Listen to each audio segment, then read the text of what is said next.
Assalamu alaikum wa rahmatullahi wa barakatuh. Bonjour à tous, c'est Kalam Kalam, content de vous retrouver pour une nouvelle vidéo qui pique, sujet qui fâche.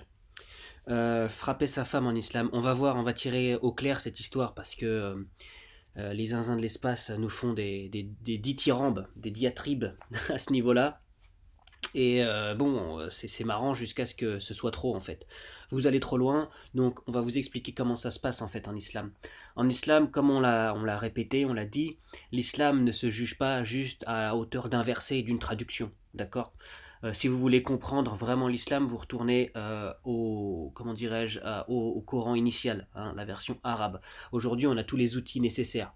Donc soit vous décidez de prendre un verset, un mot, et puis vous considérez que c'est ça, et puis c'est rien d'autre, ou soit vous décidez de comprendre, et là ça va prendre 5 minutes, mais voilà, c'est un petit travail à faire. Donc vous reprenez ça, vous reprenez l'étymologie du mot, vous comprenez ce que ça veut dire, et ensuite vous comparez avec le reste, ce que dit le Coran ici et là, et ce que disent les hadiths éventuellement. Donc c'est ce qu'on va faire ici très brièvement. Je ne vais pas y passer 4 heures parce qu'il n'y a pas besoin. Je pourrais faire un exposé de 8 heures, mais honnêtement l'idée c'est que ça aille vite et que ce soit digeste. Donc voici le verset qui fâche. Sourate 4, verset 34. Les hommes ont autorité sur les femmes en raison des faveurs que Dieu accorde à ceux-là sur celles-ci, et aussi à cause des dépenses qu'ils font de leurs biens. Les femmes vertueuses sont obéissantes à leur mari et protègent ce qui doit être protégé pendant l'absence de leur époux, avec la protection de Dieu. Et quant à celles dont vous craignez la désobéissance, exhortez-les, éloignez-vous d'elles dans leur lit et frappez-les. Si elles arrivent à vous obéir, alors ne cherchez plus de voix contre elles, car Dieu est certes haut et grand. Voilà, bon, donc les gens s'arrêtent là-dessus. En fait, ils lisent pas la suite. Ils se disent, ah bah voilà, c'est bon, c'est que ça. Mais nous, ce qu'on va faire, c'est qu'on va pousser un petit peu la réflexion, d'accord, si vous le voulez bien. Donc là, les hommes ont été faits responsables des femmes, et Dieu les a dotés de certaines qualités, et a fait d'eux les gagneurs de pain. Les femmes droites accepteront avec bonne volonté cet arrangement, puisque c'est un commandement de Dieu, et honoreront leur mari durant leur absence. Si vous faites l'expérience de la rébellion de la part de vos femmes, vous leur parlerez d'abord, puis vous pouvez utiliser de la mauvaise volonté comme les délaisser au lit, puis vous pouvez, comme dernière alternative, les battre. Là, le terme est lâché, hein. Si elles vous obéissent, il ne vous est pas permis de transgresser contre elles. Dieu est le plus haut suprême. D'accord? Donc là, ça commence à piquer déjà. Et puis là, ça va commencer à se détendre. Les hommes assument les femmes, à raison de ce dont Dieu a favorisé les uns par rapport aux autres, et de ce dont ils dépensent de leurs biens.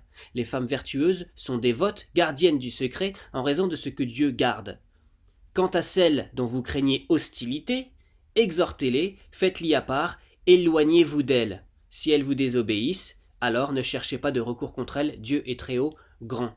Vous voyez là, on commence déjà à changer un petit peu d'idée.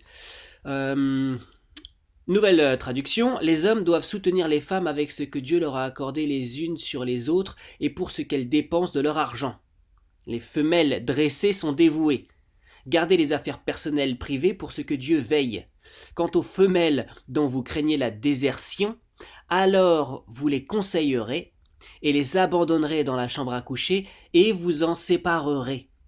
S'ils vous répondent, ne cherchez pas à les surmonter, Dieu est le plus haut, le plus grand. Et encore une dernière version, les hommes sont soutenus des droits ou sources de stabilité sur les femmes en ce qu'a fait grâce Allah, Dieu, à certains par rapport aux autres et en ce qu'ils ont dépensé de leurs biens. Alors les femmes justes obéissantes sont gardiennes au sujet des secrets en ce qu'a préservé Allah, Dieu. Et de celles dont vous appréhendez leur rébellion, alors exhortez-les, puis délaissez-les dans le lit, et enfin délivrez-les de leurs engagements, laissez-leur libre cours. Puis alors, si elles vous obéissent, vont dans votre sens, alors nullement ne cherchez contre elles une voie. En fait, Allah, Dieu, est le plus haut suprême. Donc, qu'est-ce qu'on comprend là-dedans? Parce que c'est ça qui est intéressant finalement, c'est de prendre toutes ces versions-là et d'essayer d'en comprendre quelque chose. On comprend que les termes en version traduite ne sont pas nécessairement traduits de la même façon. Et donc, ce qu'on va faire, nous, c'est qu'on va aller dans le mot original, le mot qui fâche hein, finalement. Donc, on descend, et il est là. Wadribuhuna. Racine daraba. Donc, effectivement, ça peut être traduit par frapper. Mais ça peut aussi vouloir dire, enfin, ça veut délivrer, laisser libre, laisser partir. Hein. Wadribuhuna, ça peut vouloir dire ça. Alors là, on a les détails. Donc vous voyez ici, là, il y a toutes les références en fait où ce mot est utilisé. Donc nous, ce qu'on va faire, c'est qu'on va regarder quelques occurrences. Et puis on va bien voir ce qui se dit. Donc là, il y a driba. Donc on voit bien la même racine. Da, ra, ba. Vous voyez, c'est la même racine. Daraba. Il délivre. Alors qu'est-ce qu'il dit le verset? Donc vous voyez en fait là par exemple il est écrit en arabe mais ici on ne le retrouve pas. Dieu n'a pas honte de présenter en exemple un moustique ou quoi que ce soit au-dessus.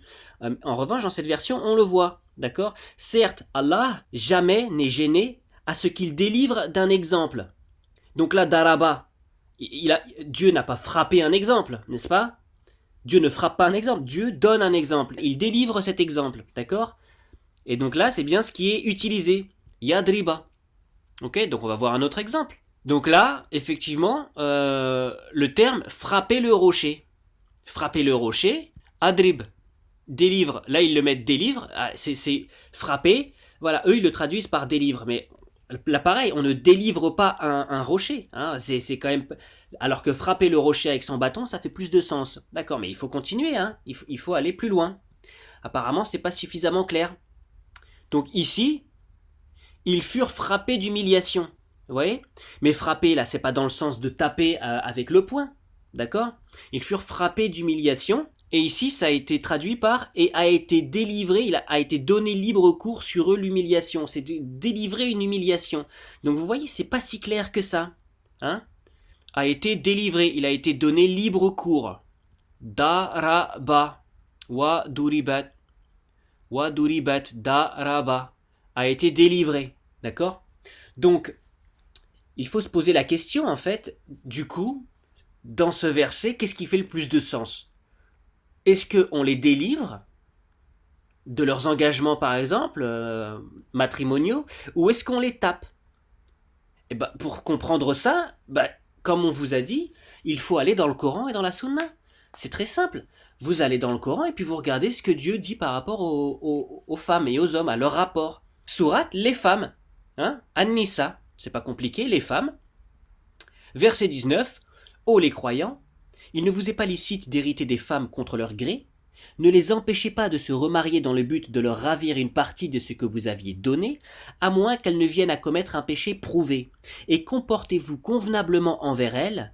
Si vous avez de l'aversion envers elles durant la vie commune, il se peut que vous ayez de l'aversion pour une chose où Allah a déposé un grand bien. Vous voyez? Comportez-vous convenablement envers elles. Bon, c'est déjà une information intéressante. Et ce qu'on peut faire aussi, c'est aller dans les hadiths.